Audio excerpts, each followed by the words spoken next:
feminista izateko desioa besterik ez da behar. Nire ustez.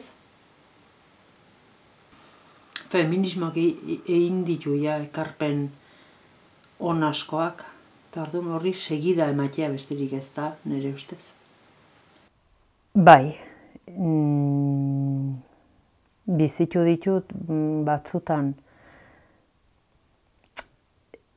kalean kotxea aparkatzen ari eta kotxea mugitzen jarri eta zaplaztekoa jasotzea, hori da nire ustez indarkeria da. Batzutan ahozkoa ere izan da, harreman pertsonaletan gehiegikeria ez da. Batzutan lankideen artean ere gertatu izan zait. Ez nagusitik langilera vertikalidaden, ez baizik eta kideen artean ere hizkuntzaren botere hortatik, ez, edo, ustezko botere hortatik.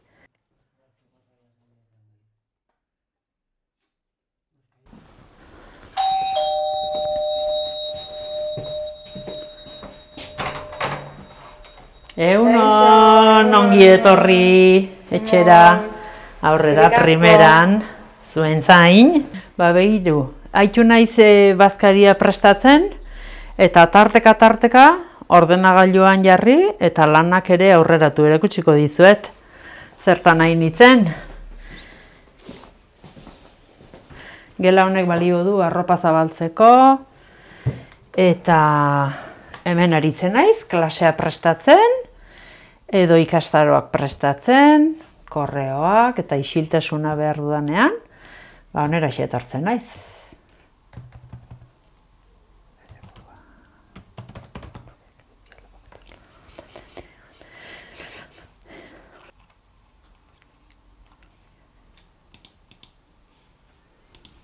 Semea eta biok bizi gara, bai, gure familia da ama bakarrekoa, batez ere nire erabakimenez.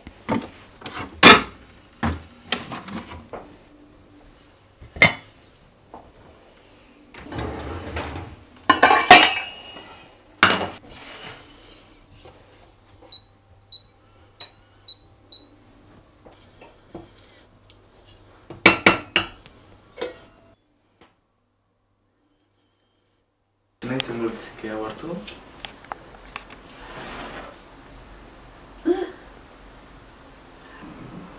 Eta zetu hartzeta esmatzen non dagoen, eskun edo...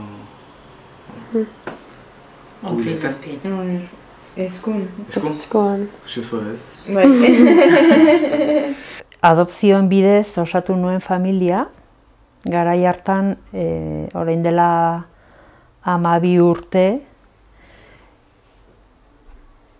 ama izateko gogoari kauso egin nion, eta nire aukerak pixkat baloratu, eta adopzioa zen nire interesak eta ume baten interesak asetzen zituen biderik egokiena edo onena.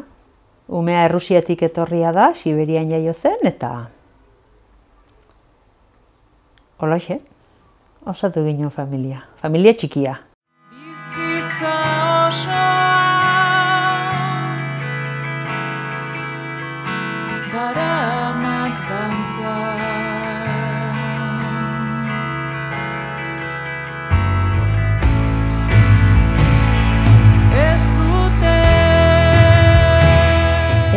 Nire desioei kaso egin nien. Hau da, txikitatik ama izateko desioa izan dut, eta era tradizionalean egon naizenean bikote harremanetan, harremanak ez du behar adinako indarrik izan, ez, umeak ekartzeko. Adinak gorputzak egintzen dizunean muga, ez, biologikoa hurbildu ahala, erabakien aurrean topo egin nuen. Orduan, erabaki horien artean zen kaso egin edo ez egin, eta nola egin kauso. Aritu nintzen, alde batetik informazioa bilatzen, ikusten, aztertzen, emakumek ama izateko ze gauzak egiten dituzten, eta egia esan, batutan harrituta gelditu izan nintzen, tratamentu batzuekin, eta... Baina ama bakarra izatek, abantaila hori ere izan zuen erabakietan, nireak ziren erabakiak. Iruditu zitzaidan, alde batetik, duinena. Kontun hartu behar nuelako, pertsona batek bazuela, heldu baten premia, amaren irudi baten premia. Eta nik desio bat. Adopzioarekin topo egin dut, baita eskubide bezala sentitzen duten bikoteekin, eta hor muga batzuk ez dira oso garbiak. Baina nirea izan zen desiotik abiatutako proiektu bat. Nire inguru hurbilan ulertzen ez zuen jende asko topatu dut. Baina gehiengoak nik uste ulertu izan duela. Oso zaila da adopzioaren kontrako iritzi bat izatea. Horrazpian zer dagoen,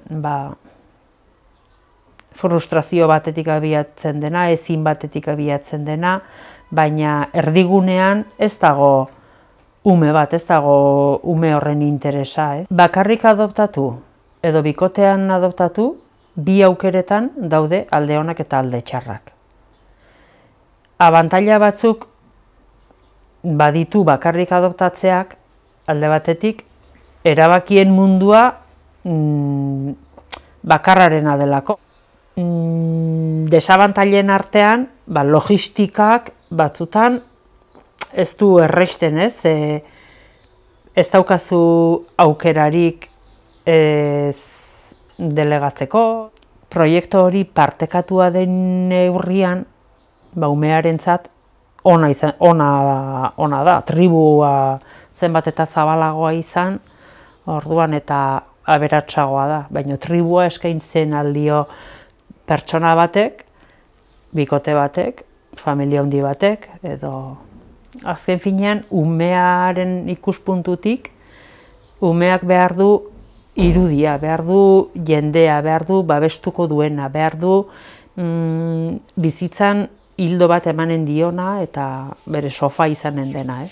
Barratsaldean, goiztarratsalde egiten baldin badut lana eta umeak joan behar badu, gaur bezala poligonora kirola egitea, nik SOS-ak bidali behar ditut edo oso ongi antolatu behar dut ikasturtea. Azken finean, zenbat eta jende gehiago, esku gehiago eta hori badu abantaila. Aukera oso onak ditut, aizpak eta hemen ditu dalako eta orduan. Apoioak baditut. Bakartzea jo dugula gizartean orokorrean.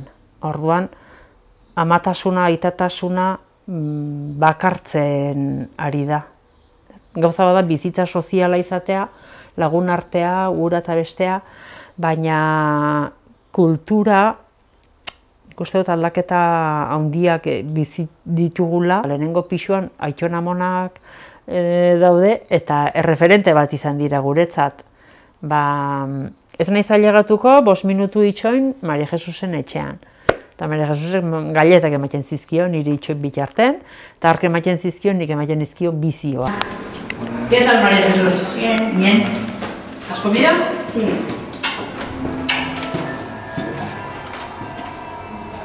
Todos los años, como venía aquí cuando no teníamos tele. Por la tarde el pantano se queda mudo y el silencio se instala en la penumbra. Ahora que quieres no te sale. Comienza un largo viaje para... Vale.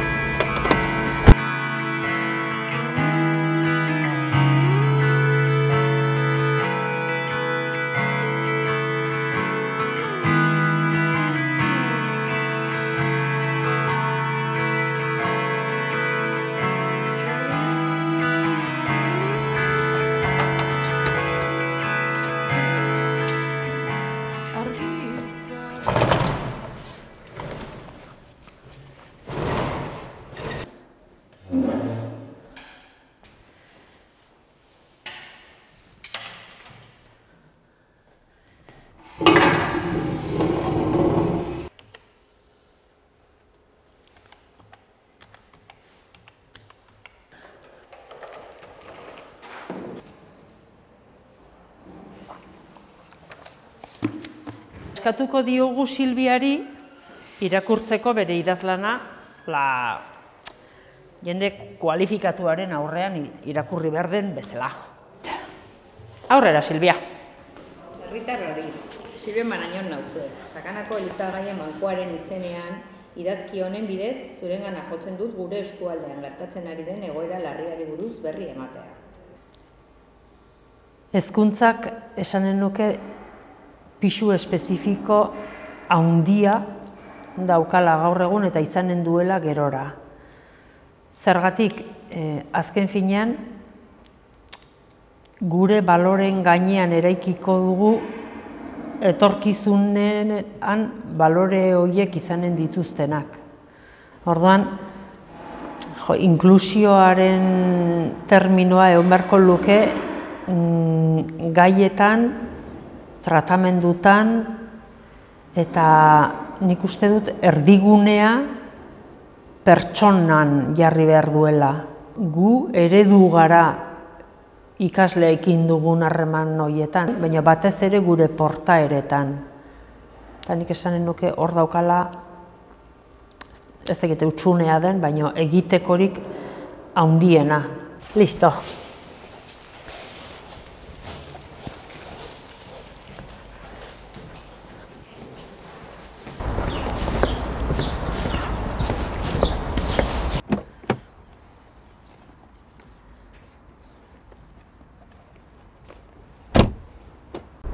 Hiruek laurden gutxitan ateratzen da jasotik, oinez etortzen da eta izaten da 3:10 edo, eta gaur esan diot ez genekila etxene honen ginen gu edo ez. Eta orduan nolakoatan ez baldin bado txirrinek lehenbizikoan ongi ez bediot irikitzen joten da Maria Jesusen etxera.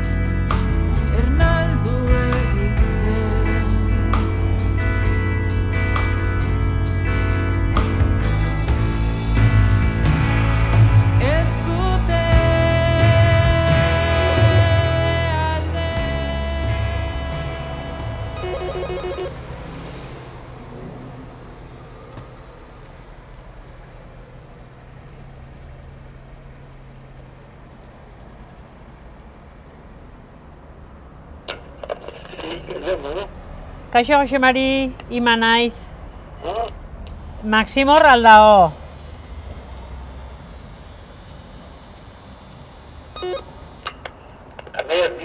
Jose Mari, Maximor aldao. Ah, bale, eskerrik asko. Gero arte. Bale. Agur.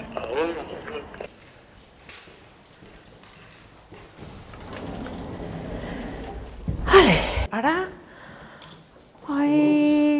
Maria Jesusen etxen zinelakoan. Zer moduz, Maxim? Ongi?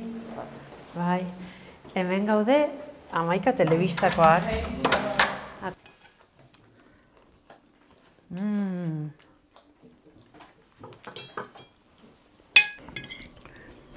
Gaur ez zinuen azterketa iketa duz, ez? Bai?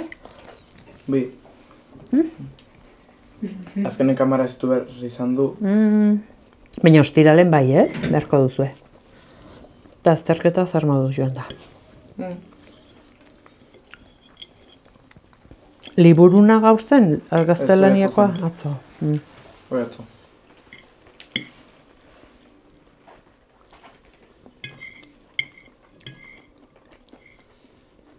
Da, ni zu utzita, etorri naiz etxera eta jo naiz bazkaria prestatzen, itzulpenak iten.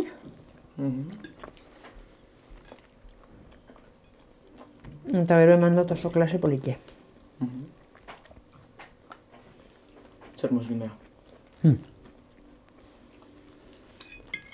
Laun etorri die. Gero ni jonen nahi zuen bila. Edo Ferminekin etorriko za, Fermin eta bere amakin. Guztak egiten duzu hortaz? Nire ez importa igual hobe, Ferminekin botatzea alabaduk denbora pixkotan etxeko hori. Baina eraman beharko dozo bokata edo zeo zer, ze ordu asko dituzo. Nik esanen nuke, semearentzat ni momentu hontan naizela ama plasta bat. Hola, astun samarra.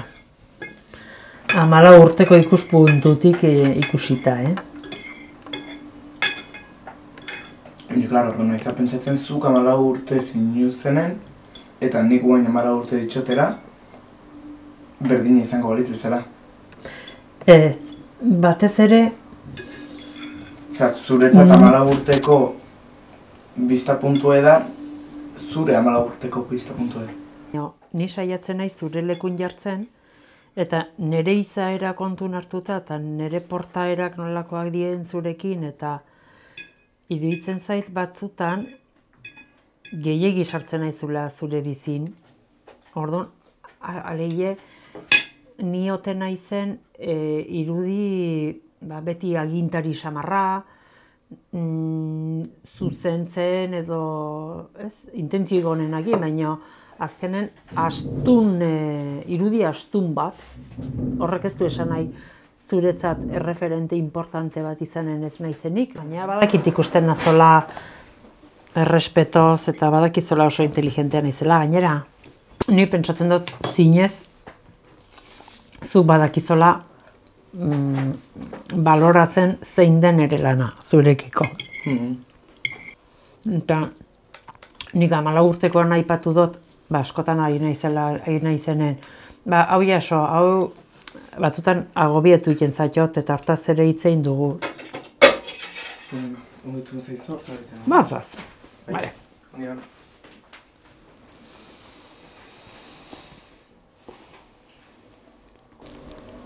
Nik uste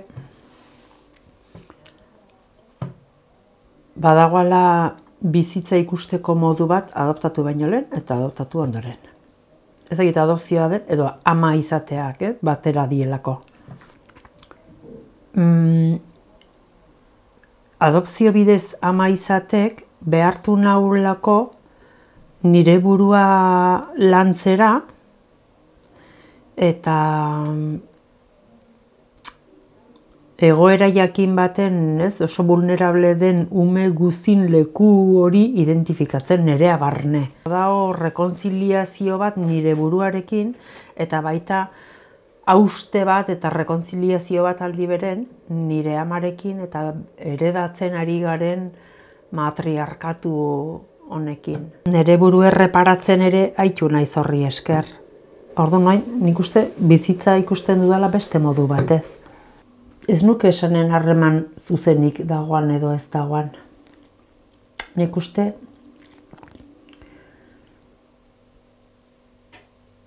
familie tradizionalak bilatzen dituela bide tradizionalak. Agian kopuruz edo erabakimenez beste bideak lehenengo hautatzea egiten du liberalagoa den pertsonak. Ez nuke esanen tradizionalagoak garen edo ez garen, edo liberalagoak garen edo ez garen. Baizik eta zerk erabatzen zaitu zu adoptatzera. Gure artean ere badira tradizional askoak, baina tradizionalak, esan nahi dut, elizkoiak, eskuinak, patroi estandar hori estereotipo bat izanen da, baina gure artean nola hitz egiteko horrelakoak, agian 4-5 abortoren ondoan adopziora joan direnak eta adoptatu dutenak nazio zuri batean bere balore horri ere eusteko. Orduan, adoptatu egiten dute, baino ez da dila asko nabaritu.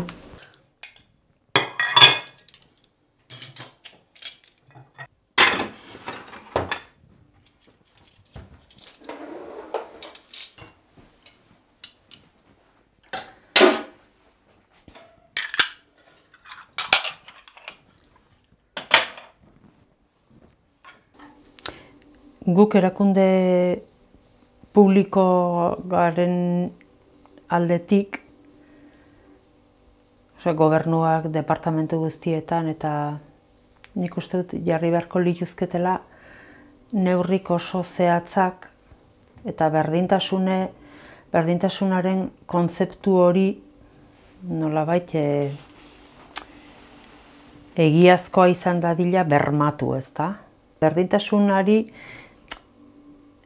izaera propiotik eman bidea, ez sexuaren araberako banaketa bat. Orain berriro izan dugu bat, nik berri pozgarri hartu dut, amabakarren familien erregistroa iteko aukera edo ja argitaratu da deialdia, eta hori adibidez iruditzen zait oso neurri zehatza, pertsona guztik nik uste dut bilatzen dugula gauza bera. Rekonozituak izatea eta nor bagarelako bizipen horrekin bizitzea. Eta nik uste dut hori lortzen dela, bai maila individualean, bai maila kolektiboan, dela gizarte, dela erakunde, dela pertsona jartzen denean erdigunean. Berdin da etxeko bezala ari zaren, auzoko bezala, hiritar bezala, museko talde bezala, langile bezala, alaba bezala. Niretzat, orain heldu bezala, praktika hori egiten dudanetik edo egiten saiatzen naizenetik, desberdin ikusten dut amara ama, desberdin ikusten dute lanean ari dena, desberdin ikusten dut motoan jaia botan ninduena bart, desberdin ikusten dut pertsona. Orduan, pertsona baldin badabia puntua, gainditzen dira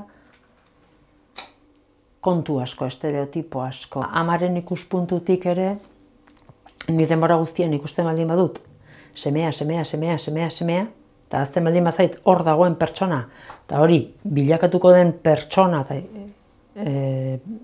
ikuspuntu hori, murritzagoa da besterik gabe. Etorkizuna nola ikusten dudan?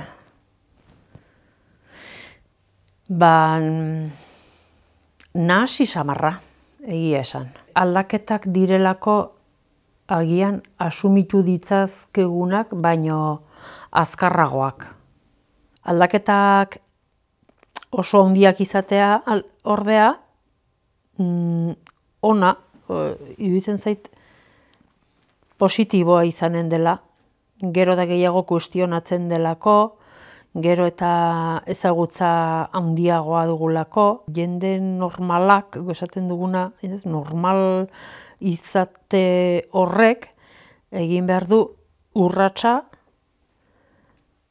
horren basatia den egitura, sistema betiko, autoritario horri aurre egiteko.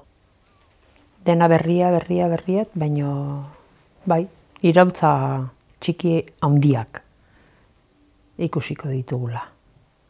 Zuei eskerrik asko. Plazer bat izan da.